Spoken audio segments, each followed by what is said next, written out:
Hi, everybody. It is February. February, sunny day in Decatur, Georgia, outside of Atlanta. We drove 1,500 miles hermetically sealed in our van to get here to visit Mary's 86-year-old mother. So we're having a great time enjoying the weather. It's a little cool, but compared to what's going on in Montana right now, it feels pretty balmy.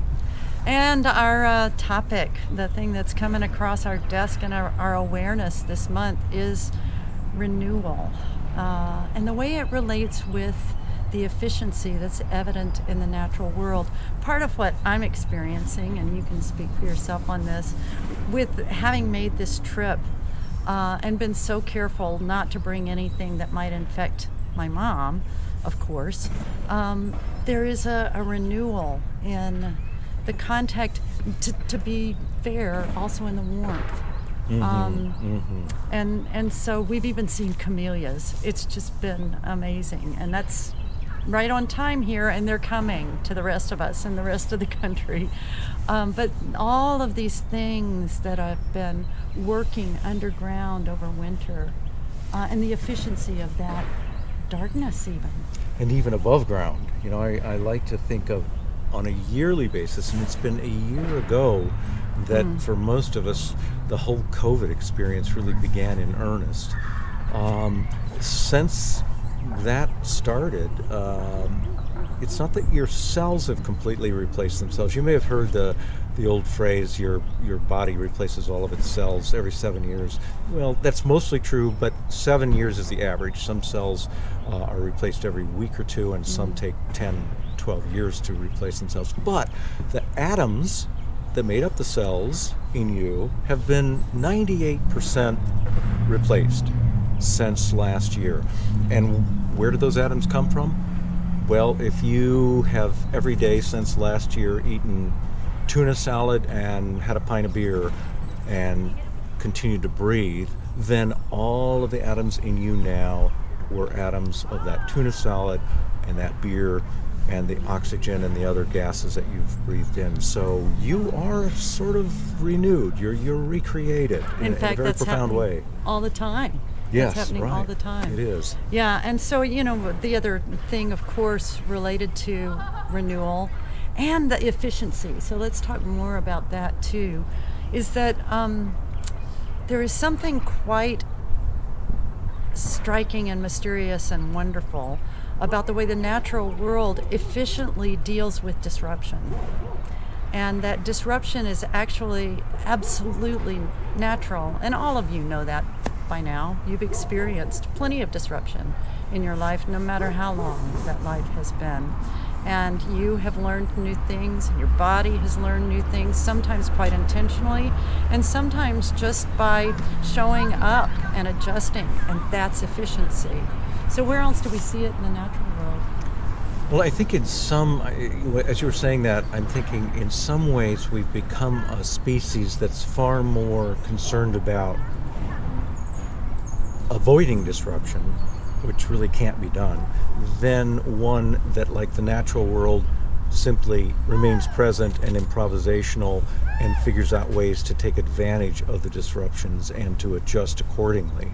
And so the natural world is doing that all the time. Whether it's a drought or it's a heat wave, or if there's an infestation of insects that come through a plant community or a wildfire, those kinds of flood, those kinds of disruptions launch a set of responses that are perfectly appropriate to that disruption. And a lot of times, as we've said before, the system will come back even stronger than it was before. So it's hard to put our arms around COVID and say this is a good thing. Yeah. But there are opportunities opening up for us, as with every aspect of life when disruption occurs. And so a question for us, I think, is how do we remain present enough, how do we remain curious and alert enough to take advantage of opportunities that really have come with this disruption? Well, you just said the word curious. And, the fact is, and all of you know this as well, most of us, if not all of us, have these reactions to disruption.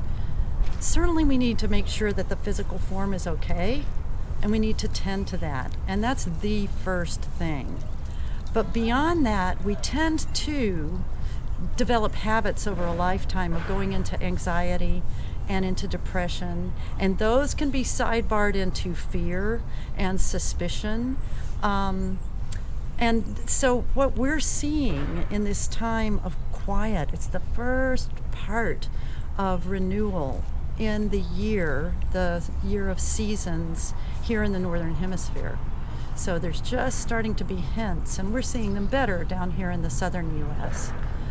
But that is an opportunity for us to, instead of going right into anxiety or depression, noticing maybe we're there, and shifting to curiosity just a little bit.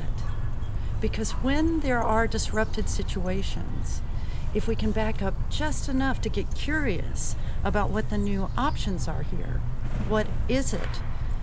No matter where we are in our lifetime, that is a new possibility, a new learning. Watching my mom has been pretty amazing to see how she engages with the real phenomena of aging and shifts to learn more and more. She says that's the main thing. Keep being curious, keep learning. And I watch her doing that even as we're here. And I think the more at peace we are with the fact that there will be disruptions and that we will be able to draw forth what we need from our own experiences and, of course, from the community around us, then the less anxiety we feel in our lives, anticipating, what's going to go wrong next. And that allows us ultimately, hopefully, to live in the present moment and to really capture all the beauty and all the mystery there is in every present moment. And that's something that Mary and I, like all of you, are working on all the time. Yeah, one of the striking things about this efficiency and renewal, and then linking that with curiosity. When we get in situations, and it can be just reading the headlines, where whether anybody else is around or not, we just get like this with something. We start being in contention with it. The other place to go is to curiosity. And it can sound Pollyanna. Okay, then don't do it. But maybe check out, what does curiosity look like? What might you see that you're not seeing when you get stuck in this kind of posture? And the other thing that we're reminding people as part of renewal, especially for human beings, is holding ourselves a little more lightly, rather than jumping right into, oh yeah, Mary, you're in this contention thing. What a jerk you are. You need to be curious. That's not going to work. But holding the fact that we're navigating this really weird set of circumstances and human experiences as well as we can for right now. And how do we back up and take a breath, follow some of those full ecology guidelines like stop, and then inquire, ask. Before we act, how do we back up and get curious to see what next steps? Yeah, and I know for me, when I get lit up, as I often do, in the face of racism, of the white supremacist activity that led to the Capitol riots, that's understandable. I think there's nothing wrong with getting lit up about that. It's offensive and it's damaging, and it's so anchored in the separation myth. And that's why instinctively, I think for us, it feels wrong. It's not just a moral and ethical issue. It's really something that's damaging to the species and to the community. But ultimately, if I'm present with it, then the question doesn't become, how do I stop those people from doing what they're doing, although that may be required. Yeah. There's also the question, what am I doing to further connection in the face of those who are fomenting disconnection and oppression and separation? So it comes back to me, and that's what leads ultimately to action. What actions can I take that really anchor and sustain and nourish the qualities that I think are important, as opposed to bludgeoning those who are disrespecting them? And if you think of a gale-force winds, like a tornado blowing through, the thing to do is not to go outside and try to befriend the tornado, but it is to check and see if the people who live in your home or near you are safe, and after the wind blows through, to connect with those people around you. You don't need to go chasing the tornado and make the tornado change its mind about what it's doing. That would be a fool's errand. but rather building connection can happen and ought to happen quite locally with the people who are in and around you, and also with the rest of this ecology. That's the fullness of ecology. We may not be able to stop some of the things that make us the craziest. We can stop, however, giving all of our energy to thinking about and speaking about and railing against those folks. We can be very clear on what's acceptable and what's not acceptable, and then act in connection with the people and many, many other beings that are readily available for us to connect with. So I think that's one trick, is to catch ourselves when we're just caught in this. Can you believe this happened in the news today? You know, we all do it. But to catch ourselves and to go, all right, I don't have to go to that person and change them. That's like going chasing the tornado. Well, I think that the energy of the anger that you might feel at something that's going on, the trick is to transform that, to perform the inner alchemy necessary to transform that particular energy from just anger, and let it stop there, into commitment to living your own life in a way that represents, and as I said earlier, nourishes and anchors the values that do make life better for you and for the human community. Yeah, absolutely. And that, hokey as this sounds, it's coming to mind, that kind of action inspires love. It's consistent with love. And you know, that word has shown up everywhere. Hallmark cards, you name it. We've already got the Valentine's heart boxes full of not very good chocolate in grocery stores everywhere near you. But where Gary and I are standing right now in this sun-drenched park area, a couple of blocks from my mom and sister's house, it's really a form of love that's coming towards us. And as you watch and as we speak, we're all exchanging this stuff that can actually be called love. Our orientation by nature is toward that. And love is curious, and love is certainly renewing, and love is also efficient in this form. You know, when it gets turned into romance novel kind of stuff, well, not so much. But Yeah, and I think in the biological world, it's somewhat dubious to apply the idea of love that exists in the human mind, but you can at least think of many things that happen out in nature as an expression of affinity. And between two different organisms. Perhaps my favorite example of that would be lichen, of all things. Lichen takes up 8% of the planet's surface, more than all the tropical rainforests. It's a combination. Lichen isn't one thing, it's two things. It's both algae and it's fungi, who have woven themselves together so tightly that you can't separate them out when they're in lichen form.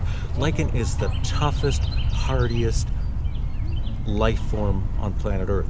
They've had lichen actually go up into space and be blasted by cosmic rays, and as you can imagine, horrifically cold temperatures, come back to Earth and it's still going. That's not something that most life forms can do, and it's the strength of their affinity, them being more together than simply the sum of parts, that allow them that kind of toughness and that kind of resilience. yeah, that's beautiful. And you know, we've got this all over the place. People would rather get along than not. Gary and I got to see a virtual world premiere of a brand new fusion of musicians between Montana and Cuba. And if you want to check it out, it's called Cubusa, C-U-B for Cuba, and USA for the United States. And putting together these forms of music, you know, this is the way that this affinity shows up. We all know it when we see it. We tend to be drawn to the evidence of conflict because that's frightening. But remember and take stock of the ways that you are connecting across difference. And no matter how similar you might look, there's a big difference in any two people. And we thrive. We are far more efficient. Efficiency and diversity are in some ways similar concepts, as is connection, as is mystery. So there you go. And we're always talking about these kinds of things, and Mary just mentioned efficiency and diversity, and in that case, those are two qualities that have allowed life on planet Earth not just to survive but to thrive. Yeah. So what Full Ecology claims, as you've heard us say before, is we are nature too, and so we have an opportunity to give human expression to the qualities that drive all of life on planet Earth. And this is why nature is such a good instructor, a good reminder, a good grounding presence for us to remember, oh yes, if I pay attention to those kinds of things in my own life, diversity, connection, efficiency, elderhood, all of those things are really what make the world go round, and they make the human world go round as well. And so curiosity is your option. Curiosity can really contribute to what we were talking about last month, that this year can be a year for rekindling trust, and that's a challenge for humans everywhere. But this is in front of us, and the place where Gary and I find that we can always place our trust is the natural world. And then, what an interesting invitation to find that curiosity and that trust in this ecology and in this ecology. And we humans have a long way to come in recovering from the separation, the domination of the separation myth. But curiosity can help with that renewal.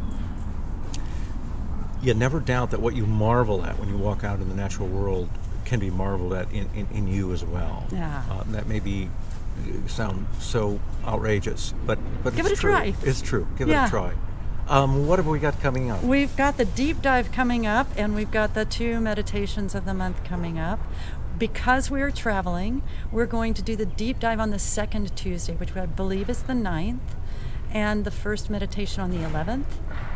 Then we'll do the second meditation on the 25th, and then we'll be back for March already. But deep dive at 6 o'clock Mountain Time on the 9th of February. We will love seeing you there.